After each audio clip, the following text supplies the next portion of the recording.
এটা আমাদের 1798 খ্রিস্টাব্দে দ্বিতীয় রাজধর্মাণিক্যের আমলে মণিপুরের মহারাজা ভাগ্যচন্দ্র মহারাজের প্রথমা কন্যা হরিশ্বরীর বৈবাহিক বন্ধনে আবদ্ধে শ্রী রাধামাধব দাস প্রথমে সৃষ্টি 1798 খ্রিস্টাব্দে।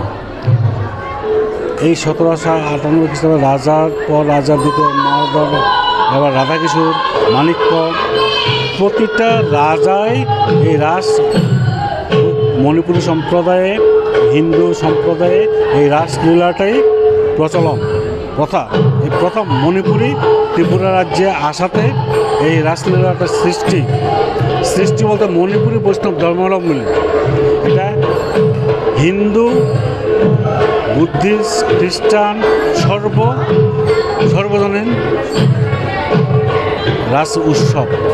এই রাস ভগবান শ্রীকৃষ্ণ এখানে মনুষ্য জীবনে রাধাকৃষ্ণ নাচতে পারে না, এটা বিগ্রহের রাস। এটা এখন বর্তমান 2026তম রাস উৎসব এই বর্তমান।